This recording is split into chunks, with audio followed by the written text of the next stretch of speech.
So Andrew's a midfielder, Sandringham Dragons, great decision maker, super endurance, work rate, really strong character.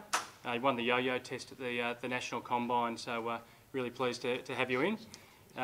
He was, Andrew, you're captain of Haileybury this year, the side, basically won everything all year. How did that feel, being part of such a great group? Yeah, that was probably the best team I've been a part of up until now. So, yeah, we had 6 draftees and also a couple guns in year 11, Max and Ben King.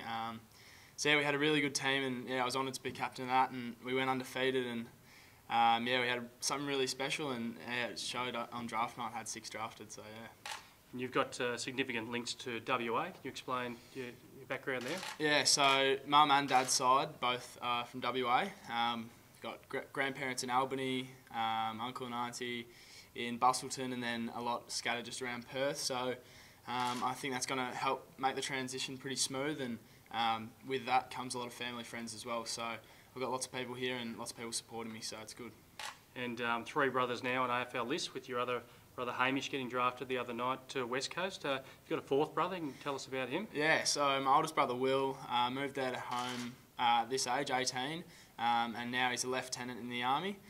He's at Brisbane at the moment, and he's getting deployed to Afghanistan next year in February. So yeah, he's worked really hard, and he's been studying and training for the last 3 years, and now it's all coming towards the crescendo, and he's going away next year. So yeah, really proud of him, and then my other brother's obviously playing out AFL, so it's really good. Okay, so we'll open up to questions now for Andrew. Cheers. Andrew, how have you found the last sort of 48 hours, obviously the hysteria of it all, and then now coming over and moving west? Yeah, it's been pretty full on. A lot of media saying goodbye to family. My phone's been going off a fair bit. But yeah, everyone around me here at the club has been really helpful and supportive. And so they've been trying to make it as smooth as possible, and living with Nat Fyfe. So he put on a nice spread last night and helped me out there, and I'm in a nice house with him. So everyone around me's making it a pretty smooth transition. Excited to live with Nat? Was that a decision you wanted to do instead of Hamish? No, so I just got told that I would be up until Christmas, so that was amazing to hear that. And then there's been talks of me and Hamish potentially living together later in the coming, I don't know, months or maybe even next year or something. So at the moment I'm very happy where I am, and yeah, it's just amazing to learn from such a great player like Nat, so I'll stick with him for a while, yeah. You appear a very level-headed young man, but how does it feel when people start talking about you as a 200-game player and a future captain of an AFL team? Yeah, look, it's very humbling, and I guess it's an honour to be talked about as a potential player like that. But at the end of the day, I haven't played a game, and I'm just here, first day at the club, so I'm going to definitely try and learn off all the players, and hopefully yeah, have a good year this year. I gather you were almost as excited about Hamish being drafted as yourself. Can you tell us about that? Yeah, so obviously my parents kind of thought that I'd get picked up, and I guess I'd had a few clubs come over, so I had the inkling that I was probably going to go. And then Hamish, a little bit less attention, and he's been working just as hard though, so to hear his name get called out and see his name come up on the screen, yeah, it was just overwhelming. He obviously missed out last year, and he's worked so hard this year as well, and just to see him finally achieve his dream on the same night that I did, yeah, it was just the best feeling ever. And have you spoken to Ian? Have you spoken to Sticks, Ian Brayshaw? He's a WA sporting great. What's the granddad saying? So I called all my family on the night, and him and Grandma were over the moon.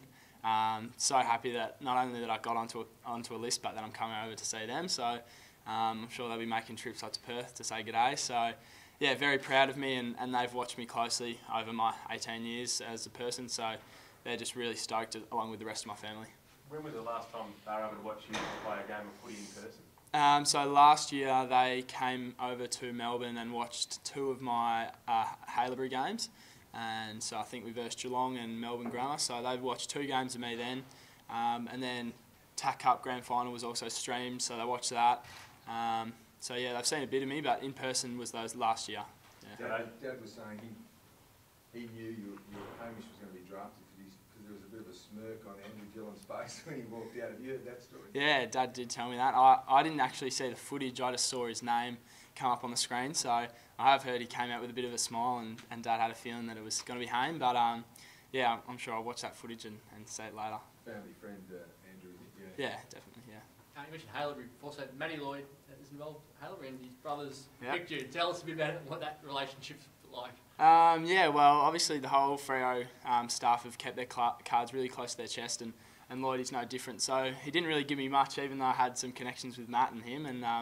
But Matt has been amazing coaching at Haileybury, and he's a forward coach, also an assistant coach. So he's helped me with forward craft and also be a really good person as well. So I know someone said level-headed before, so I think I might have got that from him. So he's been amazing, and so has Lloyd here. So yeah, it's all been going well. You've spoken to Matt?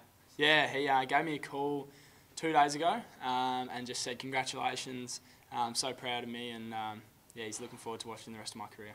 Now, I heard you talk about, on Christmas Day, the famous family tradition of 100 hundreds. Yep. Will that continue over here? It's pretty warm over here on Christmas Day. Yeah, so this Christmas we're going to be in Vietnam, so I think we finish 22nd of December here, and I'm going to Vietnam on the 23rd, and we've made sure that we're next to a beach, so we're going to be running on the beach, and we've already got it all sorted, so yeah, looking forward to it. Is that a family trip, or what is it? Yeah, family trip. And I think Angus was a Freo fan growing up. What was your team? So I used to go for Port Adelaide. Dad worked for a number of clubs, and basically when Angus was born, he was working for Freo. When I was born, he was working for Port Adelaide. So I'm pretty sure all four of us barracked for different teams, but now all gone our separate ways, yeah.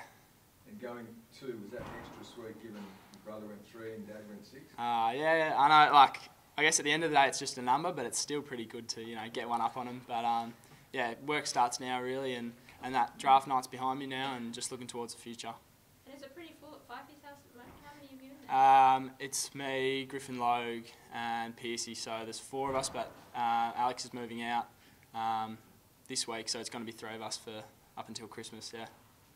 There's still 5 bedrooms left anyway, isn't Yeah, it's a really nice house, and yeah, very lucky to be living there.